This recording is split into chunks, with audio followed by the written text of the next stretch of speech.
नमस्कार साथियों, वेलकम है आप सभी का एक नए वीडियो में। तो आज हम पढ़ेंगे ऑटोमोबाइल इंजीनियरिंग में एक मोस्ट इम्पॉर्टेंट टॉपिक, जहां से आपके सेमेस्टर एग्ज़ाम में हर बार एक 5 नंबर में क्वेश्चंस देखने को ज़रूर मिलता है। तो जैसा कि आपने टाइटल और थंबनेल देख ही लिया होगा कि आज हम किस टॉपिक के बारे में स्टडी करने वाले हैं।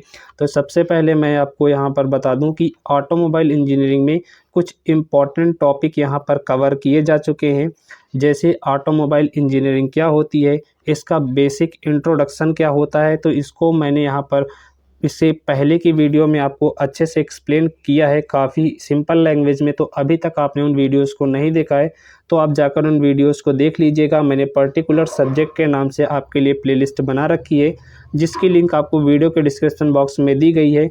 आप वहां से जाकर उन वीडियोज़ को वॉच कर सकते हैं। मैं आपको यहाँ पर बता दूं कि यहाँ पर आपके लिए मशीन डिज़ाइन और थ्योरी ऑफ मशीन की भी क्लासेस अवेलेबल हैं, जिसकी लिंक आपको वीडियो के डिस्क्रिप्शन बॉक्स में दी गई है। तो वहाँ से जाकर आप उन वीडियोस को वॉच कर सकते हैं। तो चलिए आज के सेशन का आगाज़ करते हैं और पढ़ते हैं पार्ट्स ऑफ मोटर व्हीकल्स के बारे में, यानी कि मोटर वाहन के कितने भाग होते हैं। तो चलिए आज के सेशन का आगाज़ करते हैं। देखिएगा, इस बात करें जब आपकी मोटर व्हीकल्स में, तो मोटर व्हीकल्स में जनरली आपने दो चीज़ें देखी होंगी, जिसमें पहला चीज़ आता है आपका बॉडी और दूसरी चीज़ आपकी होती है चैसिस। तो यहाँ पर मैंने आपके लिए फिगर भी लगा रखी है, तो जिससे आप आसानी से इन सभी चीज़ों को समझ सके कि बॉडीज़ क्या होती हैं, चैसिस क्या होती है। देखिए, ये जो आपका कार का ऊपरी वाला भाग दिख रहा है, इसे हम बॉडी बोलते हैं, और जो निचला वाला भाग है इसे हम चैसिस के नाम से जानते हैं। तो आई थिंक आपको इतना तो ज़रूर पता हो गया होगा कि आखिर हम बॉडी किसे कहेंगे और चैसिस किसे कहेंगे।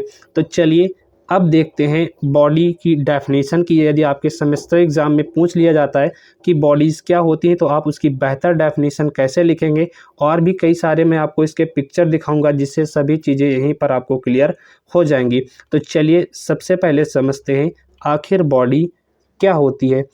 तो यहाँ पर सारी चीज़ें मैंने आपके लिए नोट डाउन कर रखी हैं, आप इसको पढ़कर भी समझ सकते हैं।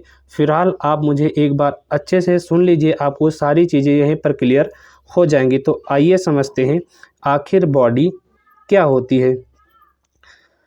देखिए, अधिकतर जो बॉडीज़ होती हैं वो लोहे की बनाई जाती हैं, स्टील की बनाई जाती हैं, लकड़ी या एल्युमिनियम के को इस्तेमाल करके यहाँ पर बॉडीज़ बनाई जाती हैं। कारों और बसों की बॉडी लोहे की बनी होती है। जनरली आपने देखा ही होगा कि जो कारें होती हैं और जो बसें होती हैं, उन सभी की बॉडीज़ जो हैं वो लोहे की बनी होती हैं, और यात्रियों की सुविधा के लिए इसमें गद्देदार सीटें भी बनी होती हैं। जैसा कि आपकी कार हो गई, बसेस हो गई, तो इनसे हम क्या करते हैं, यात्राएं करते हैं, ट्रैवल करते हैं। तो वहाँ पर इनमें जो पैसेंजर होता है उसको किसी भी प्रकार की असुविधा ना हो, तो उसके लिए उसमें गद्देदार सीटें भी लगाई जाती हैं। नेक्स्ट देखते हैं, यह सभी तरफ से ढकी रहती है। जैसा कि आपने कार ही देखा होगा कि कार हो गई, बस हो गई, इसको क्या करते हैं कि चारों ओर से ढक दिया जाता है, ताकि धूप, बारिश इत्यादि में भी आराम से यात्रा की जा सके।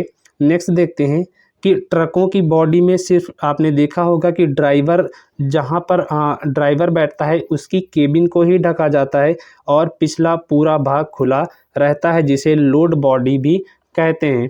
तो ये आपकी बॉडी की सिंपल सी डेफिनेशन होती है। एक बार मुझे फिर से सुन लीजिए कि अधिकतर जो बॉडीज़ होती हैं वो लोहे की बनाई जाती हैं, स्टील की बनाई जाती हैं, लकड़ी या एल्युमिनियम की बनाई जाती हैं। जनरली जो आपकी कारें होती हैं, जो आपकी बसें होती हैं, इनमें जो बॉडी होती है वो तो आपकी लोहे की होती है, बट उसमें यात्रियों की सुविधा के लिए गद्देदार सीटें लगा दी जाती हैं, ताकि जो पैसेंजर है उसको अपने ट्रैवल के समय किसी भी प्रकार की असुविधा ना हो। तो ये आपकी बॉडी हो गई। सिंपल से मैंने यहाँ पर एक्सप्लेन करने की पूरी कोशिश की है कि आपकी आखिर बॉडी क्या होती है। आई थिंक आपको अच्छे से समझ में आ गया होगा कि बॉडी क्या होती हैं। चलिए इसकी और भी कई सारी पिक्चर्स आप यहाँ पर देख लीजिए, जिसमें डिफरेंट टाइप्स की बॉडीज दिखाई गई हैं।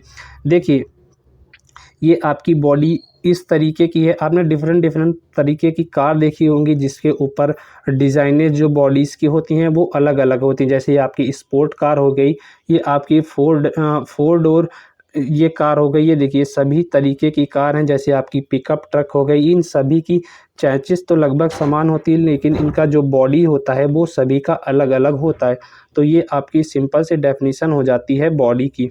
नेक्स्ट भी है, जैसे आपकी एसयूवी कार हो गई, वैन हो गई, इन सभी की देखिए क्या है कि यहाँ पर जो आपकी बॉडी है वो सभी डिफरेंट डिफरेंट तरीके की हैं। चलिए नेक्स्ट पे बात करते हैं। नेक्स्ट आपका आता है चैसिस। आखिर चैसिस क्या होती है, अब इसके बारे में डिस्कशन करते हैं। देखिए जब हम बात करें चैसिस की, तो अगर किसी मोटर व्हीकल्स से बॉडी को अलग कर दिया जाए तो शेष भाग को ही चैसिस कहा जाता है।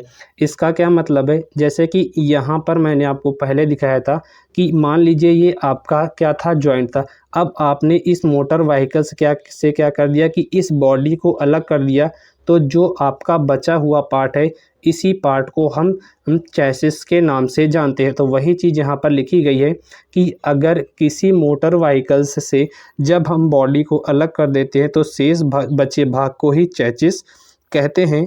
चैसिस में ही सभी जनरल असेंबली लगी होने के कारण चैसिस को बिना बॉडी के भी ड्राइवर सीट लगाकर चलाया जा सकता है, क्योंकि चैसिस में सभी प्रकार की आपकी असेंबली लगी होती है। चाहे आपका गियर बॉक्स हो गया, प्रोपेलर शाफ्ट हो गए, आपके व्हील हो गए, ब्रेक हो गए, ये सभी चीज़ें आपकी चैसिस में ही असेंबल होती हैं। आप चाहें तो चैसिस को भी चला सकते हैं, आपको केवल वहाँ पर ड्राइवर सीट लगानी होगी और आप चैसिस को भी आराम से यहाँ पर चला सकते हैं। तो ये आपकी जनरल सी डेफिनीशन हो जाती है चैसिस की, जो आपको अच्छे से समझ में आ गई होगी। एक बार फिर से देख लीजिए, इसको हम ऐसे डिफाइन करेंगे कि किसी मोटर व्हीकल्स के बॉडी को छोड़कर शेष भाग को हम चैसिस कहते हैं। चैसिस में ही सभी जनरल असेंबलीज लगी होती हैं, जिसके कारण चैसिस में हम जो है ड्राइवर सीट लगाकर उसे आसानी से चला सकते हैं। ये आपका देखिए चैसिस का जो है कुछ यहाँ पर लेआउट बना है, जहाँ पर इंजन है, इंजन से गियर बॉक्स कनेक्ट होता है, गियर बॉक्स से आपकी यहाँ पर प्रोपेलर शाफ्ट आपको दिख रही होगी, प्रोपेलर शाफ्ट कनेक्टर रहती है, जिसके थ्रू हम इंजन की पावर को यहाँ पर डिफरेंशियल तक ट्रांसमिट करते हैं और डिफरेंशियल के माध्यम से यहाँ पर रियल एक्सल से दोनों यहाँ पर पहियों में हम इसको ट्रांसमिट कर देते हैं। तो ये आपका लेआउट है आपका चैसिस का। ये आपका पूछा जाता है आपके सेमेस्टर एग्ज़ाम में सीधा 5 नंबर में कि चैसिस क्या होती है, इसका लेआउट बनाइए। तो आप इसका स्क्रीनशॉट ले सकते हैं, काफ़ी सिंपल यहाँ पर डायग्राम बनाया गया है। नेक्स्ट ये भी आपका चैसिस का ही एग्जाम्पल है, ये आपका है। नेक्स्ट आप देख लीजिए, ये आपकी चैसिस है, इनको देखिए, ये आपकी सभी क्या है चैसिस के यहाँ पर एग्जाम्पल हैं। तो ये था गाइस आज का सेशन। उम्मीद करता हूँ सारी चीज़ें आपको बहुत अच्छे तरीके से यहाँ पर समझ में आई होंगी। मैंने आपको 100% कोशिश की है सभी चीज़ों को फिगर के माध्यम से दिखाने की, जिससे आप एक बार फिगर देख लेते हैं तो आपको सभी चीज़ें आसानी से यहाँ पर याद हो जाती हैं और सभी चीज़ों को आप आसानी से कनेक्ट कर सकते हैं। तो आई होप आपको वीडियो अच्छा लगा होगा, तो वीडियो को यार लाइक ज़रूर कर दें और चैनल पर आप पहली बार आए हैं तो चैनल को सब्सक्राइब करने के साथ बेल आइकन को ज़रूर प्रेस कर लीजिएगा, ताकि आगे आने वाली वीडियोस के नोटिफिकेशन आपको टाइम टू टाइम मिलती रहे और आप अपने सेमेस्टर एग्ज़ाम की तैयारी को और बेहतरीन कर लीजिएगा। तो जुड़ जाइए हमारे साथ और अपने सेमेस्टर एग्ज़ाम की तैयारी को और बेहतरीन कर लीजिएगा। PDF आपको इसकी टेलीग्राम पर मिल जाएगी, लिंक आपको वीडियो के डिस्क्रिप्शन बॉक्स में दी गई है। तो थैंक यू आप सभी का वीडियो को एंड तक वॉच करने के लिए। मिलते हैं आपसे नेक्स्ट वीडियो में।